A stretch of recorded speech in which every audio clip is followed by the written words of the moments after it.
A pending lawsuit against the University of Georgia claims the school discriminates against transgender employees. The case is part of an emerging legal trend across the nation involving public insurance policies which prohibit paying for transgender health care.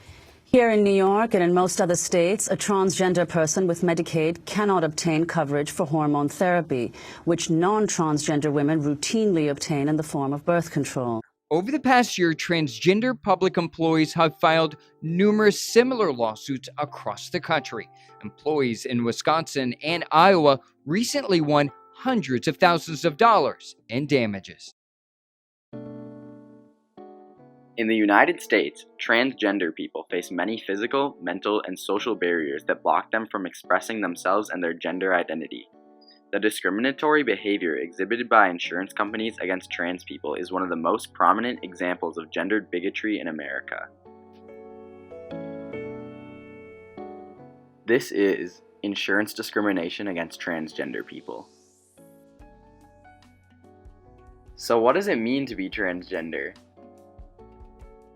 The dictionary definition of transgender is denoting or relating to a person whose sense of personal identity and gender does not correspond with their birth sex. My name is Archer Meyer.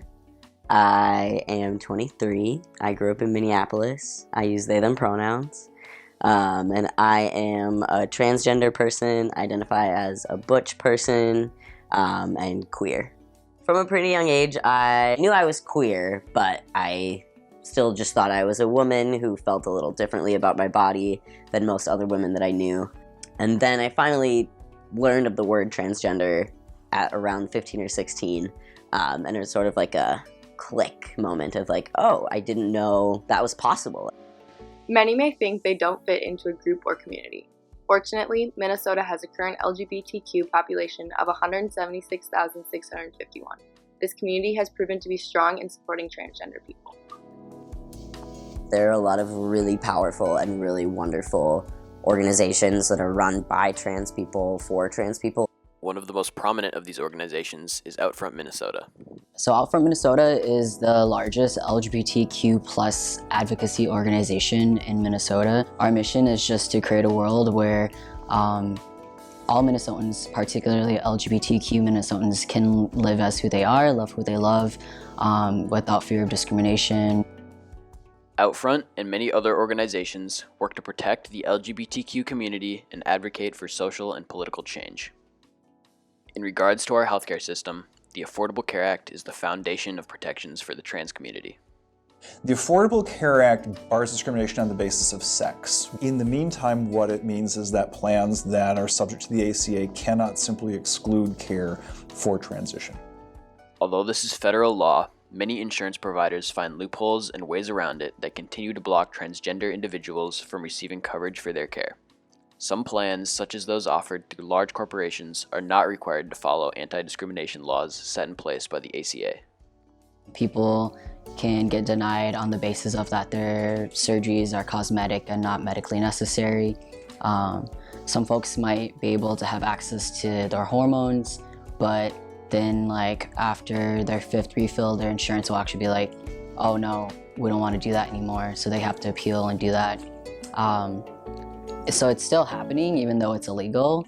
It's just a little bit more covert that we know that like any sort of bigotry and discrimination just adapts and learns with us.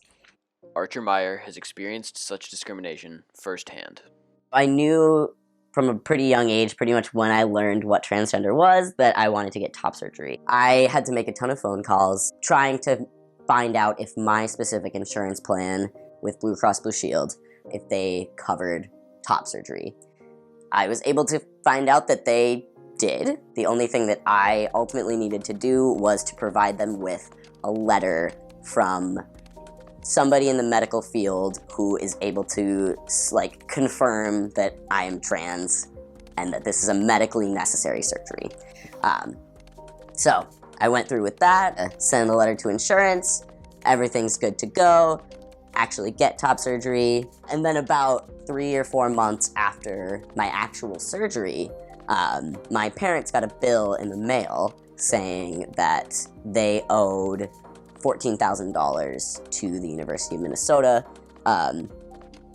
because the claim had been denied through Blue Cross Blue Shield. These instances of insurance discrimination are not uncommon among the transgender community, with thousands of cases against restrictive healthcare plans filed each year. When we think about ways that trans people are discriminated against, whether it be healthcare, education, jobs, housing, they're all part of this common narrative that like trans people are bad or that we're confused. The inability to receive gender-affirming care can have detrimental effects to the physical and mental health of those often already experiencing gender dysphoria. Yeah, depression, anxiety, suicidality, substance use, eating disorders sometimes because people are trying to like control their body in some way.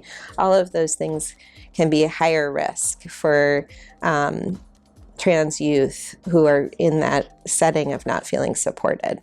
In recent years, much has been done to more adequately support the trans community.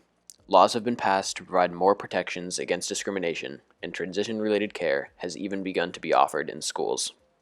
We don't provide transgender hormone care, for example, here in our clinic, but we work closely with community clinics that do, and so we would work and support students who are looking for things like transgender hormone care and getting them connected to folks in the community that are doing that. Some trans students, they may seek us for resources. For example, they may not want to have a period anymore, and so we can provide things like IUDs, for example, that might stop their period. The Minnesota Department of Human Services at last began covering blockers and hormones for minors. And even like public insurance is covering it. So that has been great for the state of Minnesota. That's not always the case in other states where public insurance will necessarily cover gender care services. You know, honestly, we've moved pretty far along with what insurance is covering. So many, many, many more insurance companies are covering for these services. There are still some that make you jump through a lot of hoops for your patients to get those services covered.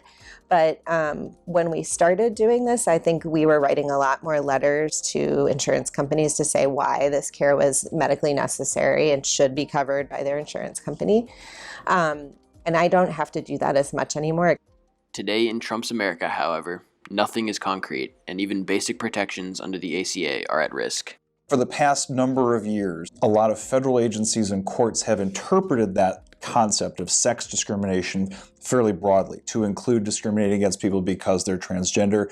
That question of can you interpret sex discrimination that broadly is in front of the Supreme Court right now. If the Supreme Court comes down with an opinion, presumably late spring of 2020, that says you can't use sex discrimination laws that way, then the protections of the Affordable Care Act are pretty precarious at that point because that's the basis for anything. What can we do as individuals to support trans youth in our society?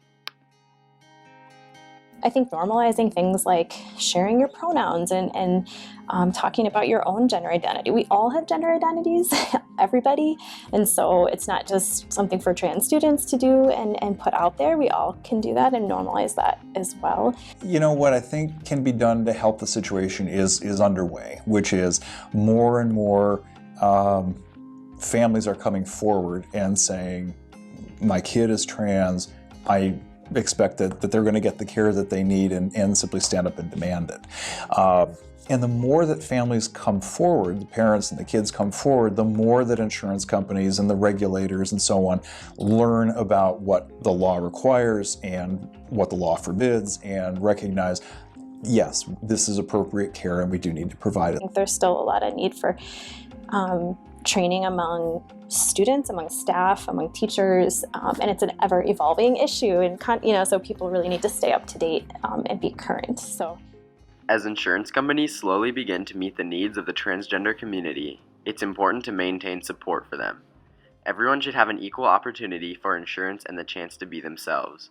To deny coverage based purely on gender is inhumane. We are all people.